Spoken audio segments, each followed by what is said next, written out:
Good evening, CAN TV viewers. Thank you for tuning in to the Doty Report on Comprehensive Health. My name is Yolanda Givens, and I am your host for today. And this is our last show for this year. We're going to have some great conversation. I always like to give a shout out to the founder and CEO of the Georgia Doty Comprehensive Health Organization, Mr. Don Doty and his wife, Miss Joyce, and say hello to them. They are working diligently, have some great things coming up for 2020. And so, if you want to reach out to the organization, go to georgiadotyhealth.org. Okay, we're going to get this conversation started. You know, viewers, that I encourage you to call in with your questions or comments to 312-738-1060. Tonight, we're going to be talking about mental health, mental wellness. You know, we talk about depression, and we know there's a lot going on. I see posted on social media all the time that depression is real. You know, that mental health is real.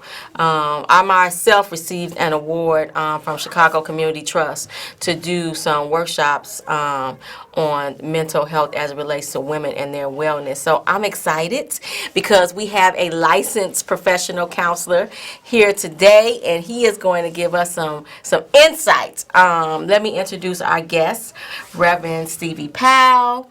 He is a pastor. He is an advocate for the community. He is a certified youth development specialist. He is a coach. He is a mentor. And he has been very active in the Chicago community for many years, using his gifts and talents to change some lives. And now, as he's transitioned into becoming a licensed professional counselor, something that he's probably always been doing forever and ever. I'm excited. Again, call in with your questions or comments. Facebook Live. I may see your questions, but if you post them, but call in 312-738-1060. We are talking about mental health. We know, if not ourselves, have experienced depression or anxiety. If not ourselves, we know somebody. So I am just going to allow Reverend Powell to give us a snippet about himself, and we're going to get right into the conversation. I'm glad to be here, and about myself, I am a servant. I enjoy advocating. I enjoy sharing resources. I enjoy helping people as they deal with life on life terms, as we've heard many times. And so it's my pleasure to be here sharing the information and the experience that I have as it relates to mental health. So, when we say mental health and mental wellness, what are we talking about? I think in a simple form, we're really talking about how we think, how we act, and how we feel. Life happens, and it's not as much about what happens to you, but it's about how you handle it, or how you're capable of handling it, how you're able to do the things that you need to keep moving on. As we know, things are happening in our lives on a regular basis, and ultimately, our mental health helps us to deal with that, helps us to work through those emotional and psychological as well as social well-being. Right. So, immediately when we thought about the topic of mental health, I immediately thought about depression, and this the holiday season, and from the pressures of the holiday season, from financial, from people who may have even lost loved ones during this season. Are you seeing any of that, or is there something that we can share with the folks that are watching as it relates to that? So certainly, depression is something that we see on a regular basis. There are cases where it is situational or environmental, and then there are cases where it may be some genetic things that go on as it relates to depression. And so we see that a lot Depression is probably in one form or another something that we see in more people than we do anything else, just because it can happen so many different ways. And really, depression is just this extreme sadness that often we can't explain, but as we process it and as we look through it, then we're able to see that it is in fact depression. Okay, so a sadness that's unexplainable, and people say all the time, where you been? I've been in the house. I'm so depressed, or I've been sleeping, because I'm depressed. Are those telltale signs? Those are symptoms of depression. It just kind of depends on who it is and how it works with them. And again, when we're talking about environmental or that kind of where we can attribute the depression to something, it's a little bit different. And oftentimes the fact of sleeping and getting some rest and those things are really important as it relates to depression. I think the other thing to think about, sometimes depression may require medication. Okay. In some cases, we certainly know that usually talk therapy is the first line of defense. That's the first thing we want to think about, really trying to get to the source of it. And then if it's more extreme, we definitely don't say that it won't require medication. Okay. In most cases, everyone does it. Okay, we have a caller. Caller, are you there? Yes, I am. You have a question or a comment? Yes, I'd like the Reverend to share with the audience the importance of spirituality in dealing with depression and PTSD. What was the last part? How important is inner spirituality Okay. in dealing with PTSD and depression? So the caller wants to know how our inner self, our spirituality, the role that plays as it relates to healing from being depressed, and he mentioned PTSD. And so I think sometimes when it gets down to spirituality, we can sometimes confuse that with religion.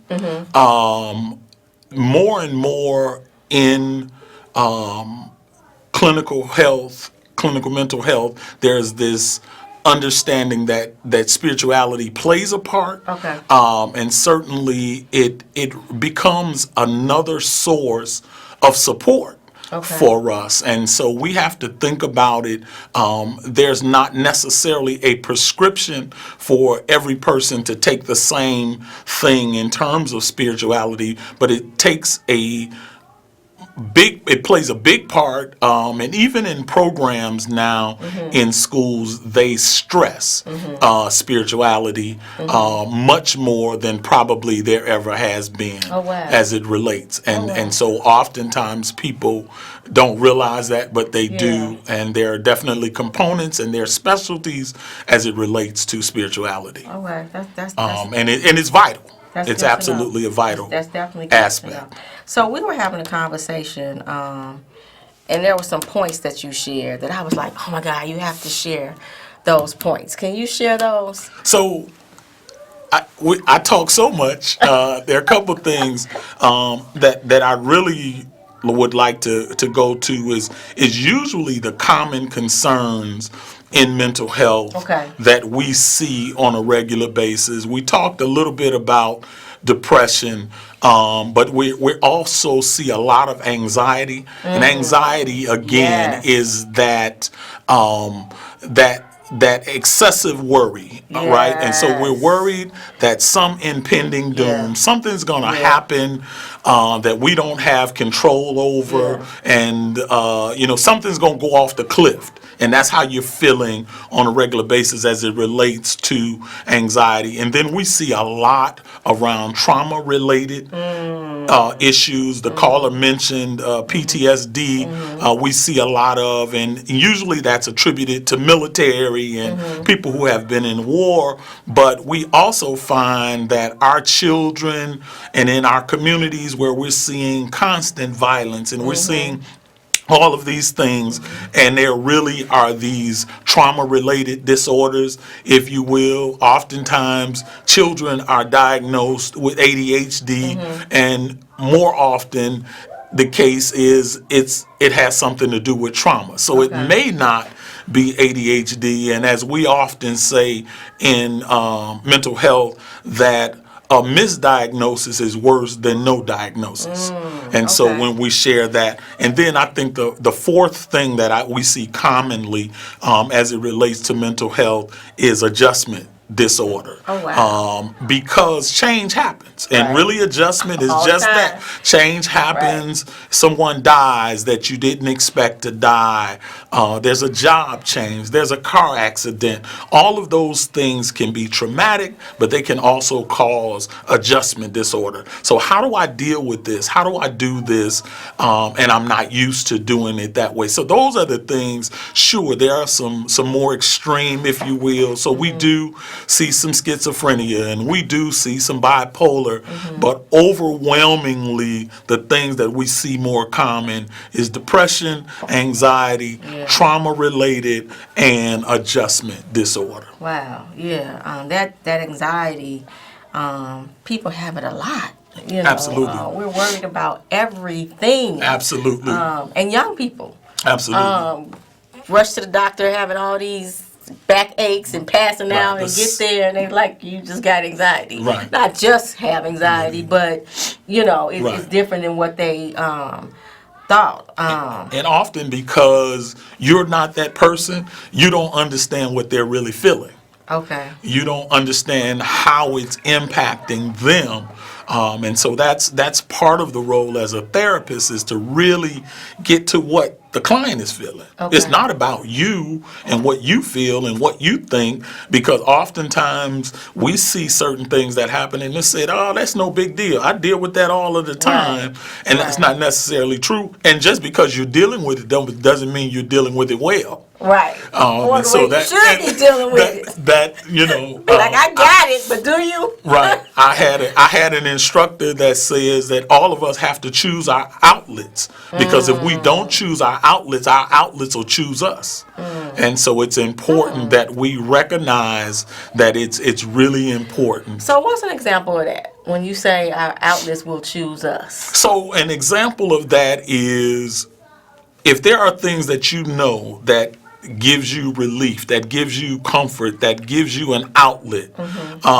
Sometimes we push and push and push until we find ourselves somewhere doing something and we say, wow, I wonder why I did that. And it's because you didn't have much other choice. You know, it may be screaming or cursing someone out. It may be drinking or something of that sort that becomes an issue.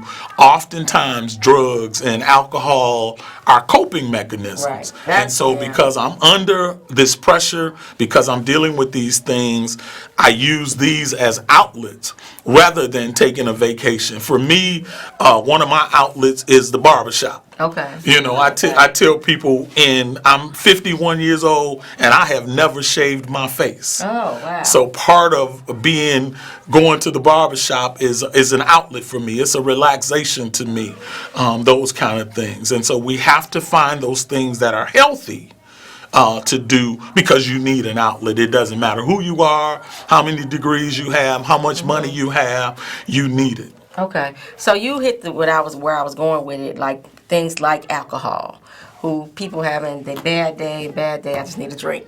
You know, I just need a drink. And they find themselves drinking every day as their way of releasing the stress. But is that something that's healthy? Is there something that a person should be mindful of? And so you say two things. You say, is it healthy?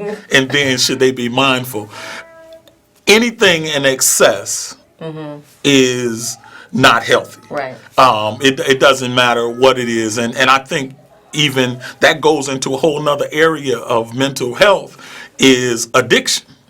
right? So we oftentimes we highlight when someone has an addiction to alcohol or an addiction to drugs, but in one of my addictions classes, we had to go to different meetings, and it's amazing to see people who are in Gamblers Anonymous, you know, people who have shopping as an addiction. Wow. Some people have work as an addiction, right? Some people have a power addiction, control addictions, and we don't think of those as a mental issue, but it is very well. I mean, just the fact of thinking you're going to be right all the time, or you can do anything, that may be a challenge. And so we have to think about that as it relates to who we are, and it's specifically important in our communities, specifically Black and Brown communities, because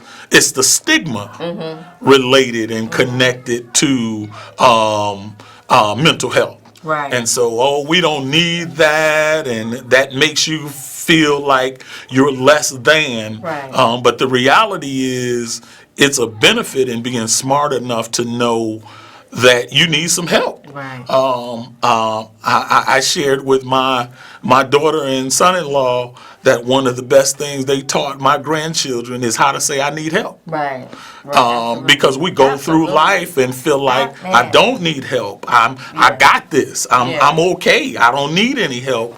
But the reality is that we do. It's funny because I've been teach my adult children that, and my son, he would say like, "Well, I never saw you ask for help," and I was like, "And that's why I'm telling you to do something different." Absolutely.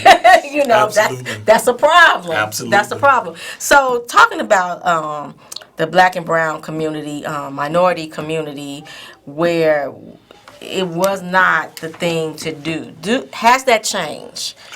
I think in some regards it has changed as we become more educated, and then I think when you have therapists that look like you, that's true. Because if you have someone who can relate, or on the contrary, someone who can't relate, it's very easy to step away from it. It's very easy to make an excuse. But when there is a therapist that is present, when there is a therapist that makes you feel comfortable, when there's a therapist that challenges you in a healthy way, because sometimes we're challenged in a negative way or in an unhealthy way, but when they challenge you and ultimately, as it relates to mental health, it comes down to the client being willing to do the work. Because the part of doing the work is the fact of us having to sit with ourselves. Sometimes once, when it's just you and the therapist in the room, you have to sit with yourself and deal with the issues that are really facing you. So what would you say to viewers and the folks that are watching on Facebook that have thought about seeking counseling or therapy but have some fears? What could you say to them that may ease some of that fear? I think the thing that would really first and foremost make sense is a willingness to try. And if you don't like the counselor, tell them you don't like them and check someone else out.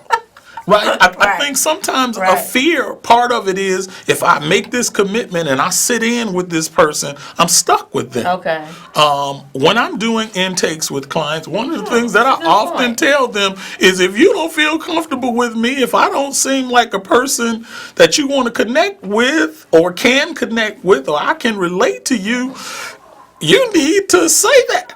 And sometimes again, it's like doctors. We get in the doctor's office, and the doctor makes us feel uncomfortable, and we do what? I request another doctor. We need to check it out. It's the same thing with the therapist. It's the same thing with the counselor. It's the same thing with the mental health professional. You want to always be open and honest to what you're feeling.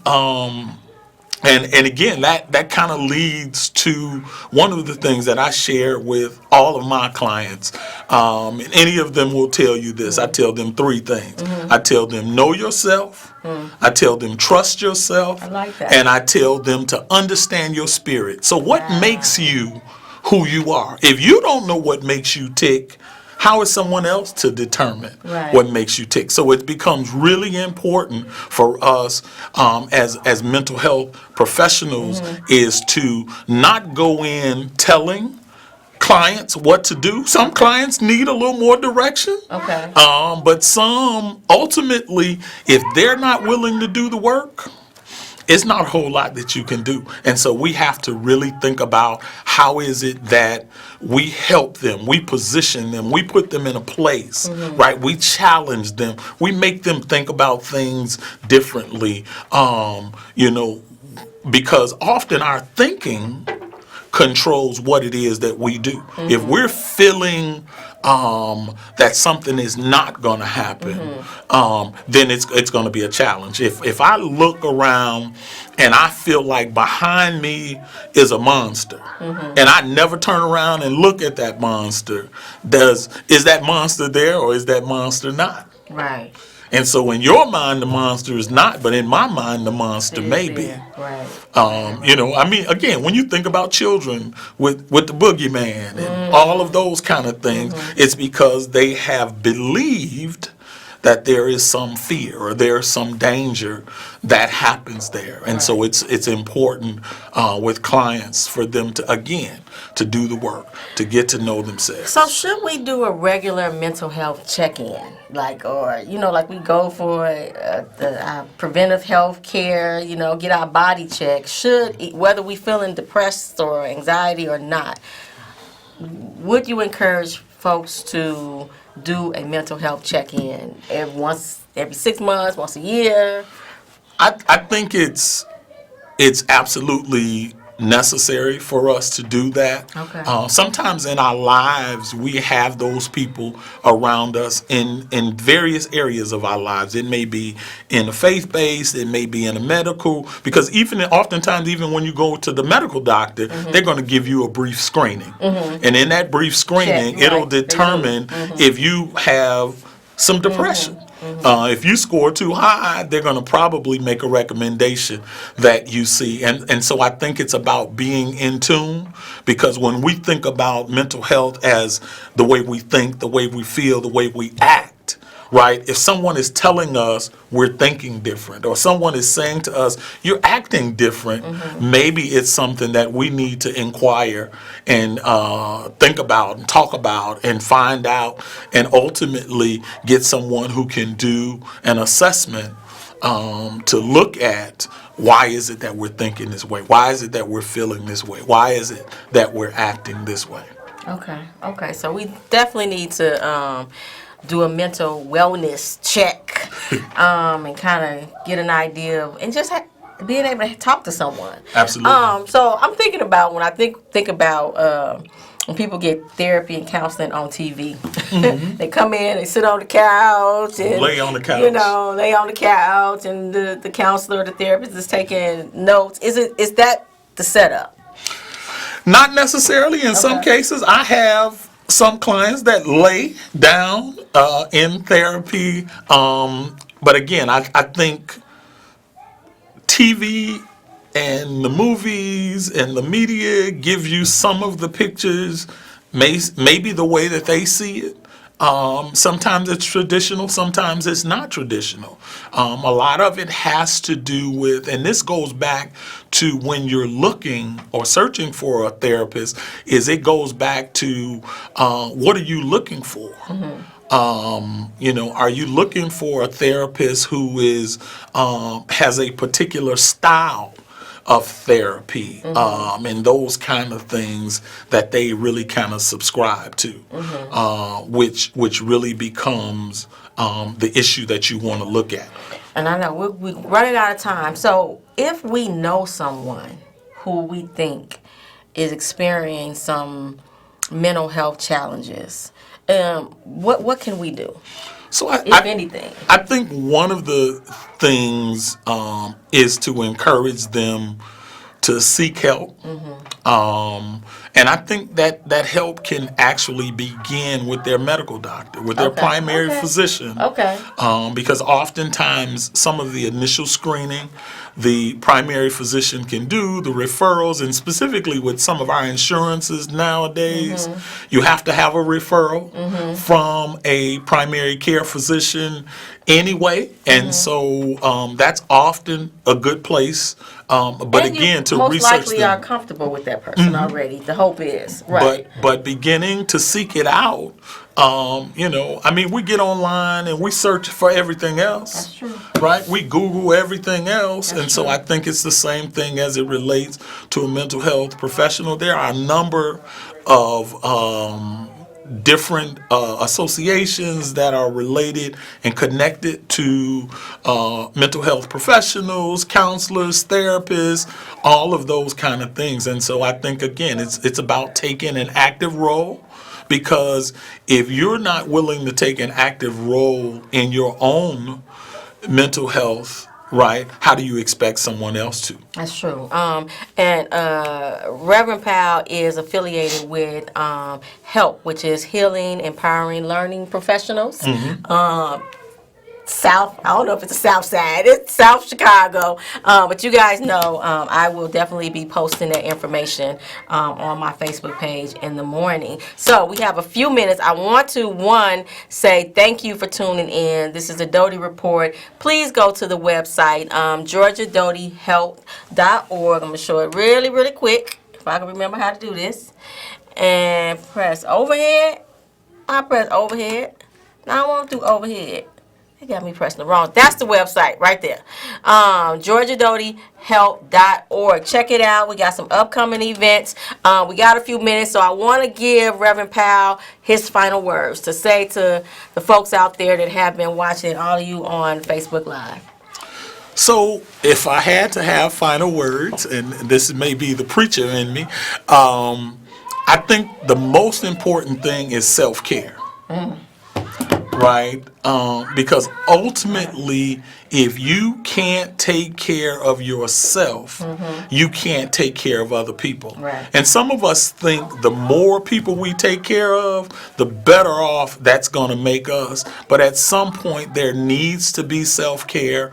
I think it's important to learn if you're introverted or an extroverted person, because those things That's a good determine how you take care of yourself. Oh, wow. So for someone who is an extrovert, the way they get their energy and they rejuvenate themselves is a little bit different than someone who is an introverted person. Okay. And so I think it's really important that we think about self-care. Oh, right? It's kind of that thing on the job where you're told before you pay anybody else, pay yourself. Right. It's the same thing with self-care. You have to take care of yourself. Make sure you're in the best place. What does that mean? That means getting proper rest. That means doing some things for yourself. That means being open and honest even to people telling you, hey, why don't you try this, or why don't you look at that from a different place? Hear that. Self-care is key. And knowing if you're an introvert or extrovert, I like that. To figure out what's the best health care for you. This has been the Doty Report on Comprehensive Health. This is our last show for the year. I want to wish everyone a very, very happy holiday. Enjoy yourself. Be safe. And as Reverend Powell has said, think about self-care while you're enjoying the holidays. No stress, no anxiety, or seek help. Thank you, and have a good evening.